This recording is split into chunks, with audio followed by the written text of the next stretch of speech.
Kenapa ingin ngelatih anak-anak di usia dini, karena memang dasarnya mereka itu di situ. Jadi kita nggak bisa bicara target target pro elite, target PON dan lain sebagainya. Kalau di dasarnya ini kita nggak berbuat sesuatu. Jadi gimana caranya usia dini ini benar? Cara benar tuh semuanya, dalam hal semua ya, dari skill, mental, terus kemampuannya dia. Jadi itu dulu. Jadi membangun dasarnya, pondasinya dia memang ada di usia dini, ada di usia yang masih benar-benar usia dini, bukan usia remaja. Kalau sudah sampai di usia remaja itu semua sudah bakal susah. Oke, assalamualaikum warahmatullahi wabarakatuh. Kembali lagi dengan saya Panji Prawira di channel YouTube Karyango TV. Kali ini saya ada kedatangan tamu, ya. Kita berkunjung ke Tenggarong, bertemu dengan teman yang istimewa yaitu Bang Hendra, pelatih dari RMK Utama, ya. Dan di sebelah saya ada Bang Ali dari Pertamina Hulu Mahakam. Kita untuk konten hari ini lebih banyak bertanya kepada Bang Hendra bagaimana perjalanan karir dia di sepak bola hingga saat ini bisa lebih besar lagi bersama RMK Utama. Dan mungkin yang paling banyak bertanya nanti di Bang Ali. Mungkin untuk lebih cepat dan lebih jelasnya, langsung saja kita mulai acara hari ini. Siang Coach, alhamdulillah kita ketemu lagi ya. Sebelumnya kita pernah tandem ya Coach ya. Iya. Iseng-iseng berhadiah lagi nih, ketemu lagi Coach. Ya, alhamdulillah kami sekarang berada di Stadion Rodong Demang ya. Teman-teman, saat ini ya kita mau diskusi lah untuk ngobrol-ngobrol tentang banyak karir salah satu klub yang ada di Kota Samarinda khususnya. Ya, Bang Hendra, awal karirnya untuk merintis sepak bola mulai kapan Coach? Ya, mungkin dari tahun 2010-2011 nih. Itu awal mula berdirinya awal mula saya ngelatih di sepak bola. Maksudnya punya SSB sendiri. Tapi kalau ngelatih sebelum di situ di Akademi Harbi sekitar 4 tahun. 4 tahun di Akademi Harbi, ikut dalam Akademi Harbi, terus stop dan mendirikan dulu namanya bukan RMK tapi Prima Utama Palaran. 2010-2011 itu di Stadion Palaran. Terus Coach, ini kan saya dengar informasi Coach sudah beralih gitu loh dari sponsor yang utama menjadi sponsor lebih spesial lah Coach mungkin. Ya, bagaimana mengkait sponsor-sponsor yang ada yang saat ini? Ya, bagus ya pertanyaannya. Jadi sebenarnya awalnya hanya sekedar mendirikan SSB, sekolah sepak bola. Cuma mungkin tujuannya ingin membuat membuat anak-anak prestasi, ingin membuat yang lebih, itu aja tujuannya. Jadi awalnya sekedar SSB, harus punya tujuan, harus punya target, dan sponsor dan lain sebagainya kan insya Allah pasti datang dengan sendirinya. Catatannya itu tadi, kita harus punya target, harus punya prestasi. Mungkin itu. Jadi awal mulanya 2010 sampai sekitar setahun berdiri, kami juara di divisi 1 internal Samarinda. Nah, setelah itu baru mulai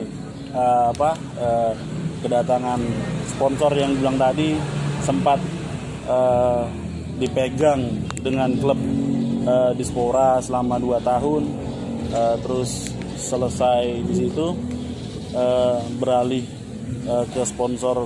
Dulu ada namanya Senjaya HP, itu salah satu sponsor besar juga di Samarinda selama 2 tahun juga, dan setelah stop di situ, tidak sampai di situ juga, baru beralih ke RMK Utama Academy. Jadi RMK itu sama dengan model sponsor juga, perusahaan tambang yang ada di Sungai Siri. Sampai dengan sekarang hampir sekitar 6 tahun. Alhamdulillah, cukup lama ikut ya. Pegang oleh salah satu sponsor besar yang ada di Kaltim. Iya. Apa yang dikatanya Kut, kan ada target dan ada tujuan. Nah, target Kut ini kan jelas sudah pasti untuk mengarahkan anak-anak bukan khusus hanya di Samarinda, tapi mungkin all untuk di Kaltim, bahkan mungkin seluruh Indonesia nanti rencananya Kut. Ya, mudah-mudahan itu terwujud Kut. Target Kut untuk saat ini saya dengar kan Kut sudah bergabung nih di salah satu tim konsisten Liga 1. Iya. Apa ya target Kut untuk khusus untuk putra daerah lah Kut. Ya, mungkin itu Kut. Sebenarnya untuk sekarang memang lagi dipanggil untuk membantu di Borneo Liga 1 persiapan Piala Menpora. Cuma tujuannya hanya ingin belajar ilmu sepak bola. Jadi maksudnya apa yang didapat di situ bisa dikembangkan di SSB atau di sekolah sepak bola. Tapi tetap ya maksudnya bukan hanya sampai di situ aja. Seorang pelatih memang harus terus belajar karena itu modal sebagai seorang pelatih untuk ketujuan awal tadi, target dan prestasi gitu loh. Nah, jadi kita harus tetap belajar untuk capai tujuannya tadi di awal. Tujuan kita bikin SSB, ada target, ada tujuan, ada prestasi. Dengan gabungnya di Borneo, tujuan yang awal tadi kan bisa terrealisasi gitu loh. Makanya salah satu untuk menjembatani untuk anak-anak lokal ya Kut ya. Mungkin itu terus target kedepannya untuk Kut sendiri setelah dipercaya untuk menangani Borneo ini, mudah-mudahan sebagai jembatan untuk putra daerah khususnya Samarinda, bahkan kalau untuk Kalimantan mungkin Kut ya. Apa target Kut untuk skala besarnya mungkin? Iya, tetap maksudnya memang tujuannya ke sana ya. Tapi saya bilang di Borneo juga kita masih dalam tahap proses, tahap belajar. Kalau tujuannya tetap gimana caranya anak-anak Samarinda umumnya, khususnya Kaltim itu bisa ada jalan, bisa ada jembatan untuk bisa sampai di pro elite, terus di liga pun. Semua itu tujuan seorang pelatih pasti ingin anak didiknya ke sana ya, itu sudah pasti. Nah, jadi tapi semua perlu dengan proses, itu juga sudah pasti. Jadi dengan gabungnya di Borneo ini mudah-mudahan bisa menunjukkan bahwa dan bisa dapat kesempatan terus di Borneo agar tujuan tadi bisa jalan. Pertanyaan terakhir Bu, kontraknya sama Borneo berapa lama? Terus ini targetnya mau kemana lagi salah satunya? Terus berapa persen anak-anak Kaltim yang bisa berpeluang untuk menjembatani nanti Kut? Mungkin itu pertanyaan terakhir Kut. Mudah-mudahan kita ada menjembatani Kut. Ini yang susah dijawab. Ya itu tadi saya bilang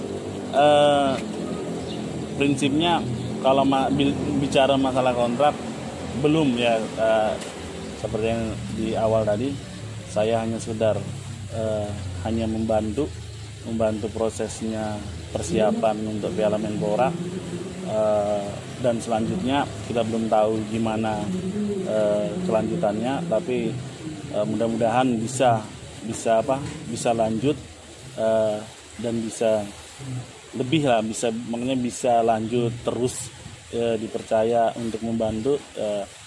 Kalau masalah target anak-anak yang akan ke Pro Elite semua, maksudnya setiap pelatih punya keinginan anak-anak Kaltim, anak-anak bisa untuk masuk atau bisa menjadi profesional. Itu target semua pelatih yang ada di Indonesia, khususnya apalagi di Kaltim itu. Untuk Borneo sendiri tuh target untuk di Piala Menpora ini ada kagak? Untuk target Borneo di Piala Menpora saya tidak bisa ngomong, bukan hak saya, bukan kapasitas saya untuk bicara target di Borneo lah itu kan. Mungkin itu. Oke, mungkin pembicaraan untuk saya sama Coach Hendra cukup sekian. Nanti kita akan lanjut kembali ke Coach Panji. Oke Bang, kalau dari saya cuma satu nih. Satu, dan mungkin sebagai gambaran saya juga. Coach bilang kan mulai melatih itu di sekitar tahun 2010 ya. Nah, asal muasalnya kenapa sih Coach lebih ingin melatih anak-anak usia dini ketimbang yang lebih dewasa di awalnya dulu, dan berkeinginan, kenapa sih kok berkeinginan menjadi seorang pelatih? Ya, itu saja. Ceritanya mungkin kalau diceritakan panjang, enggak cukup satu. Singkat aja. Yang penting bisa Tapi yang jelas kenapa ingin melatih anak-anak di usia dini, karena memang dasarnya mereka itu di situ. Jadi kita enggak bisa bicara target target pro elite, target PON dan lain sebagainya. Kalau di dasarnya ini kita ndak berbuat sesuatu. Jadi gimana caranya usia dini ini benar? Cara benar tuh semuanya, dalam hal semua ya, dari skill, mental, terus kemampuannya dia. Jadi itu dulu. Jadi membangun dasarnya, pondasinya dia memang ada di usia dini, ada di usia yang masih benar-benar usia dini, bukan usia remaja. Kalau sudah sampai di usia remaja itu semua sudah bakal susah. Jadi di usia dininya dibenerin, mau ke depannya insya Allah pasti gampang. Jadi itu tujuan pribadi saya sebenarnya. Sangat, kenapa lebih cenderung ke usia-usia remaja, karena itu tadi ya, kita tidak bisa ngomong Kaltim khususnya untuk bersaing di tingkat nasional kalau usia dininya tidak benar, atau usia dininya belum kita berproses gitu, belum berproses dengan benar. Oke, mungkin itu aja kalau dari saya. Dari Bang Ali ada tambahan atau enggak? Mungkin cukup, nanti tinggal gabung aja lagi. Akhirnya Trio nanti ya teman-teman. Kalau disetujuin oleh Allah SWT. Mungkin itu aja pertemuan singkat kita dengan Coach Hendra. Terima kasih atas waktunya, dan juga Bang Ali dari PHM sudah bersedia membantu. Mungkin itu aja buat teman-teman. Jangan lupa like, comment, and subscribe. Bye bye.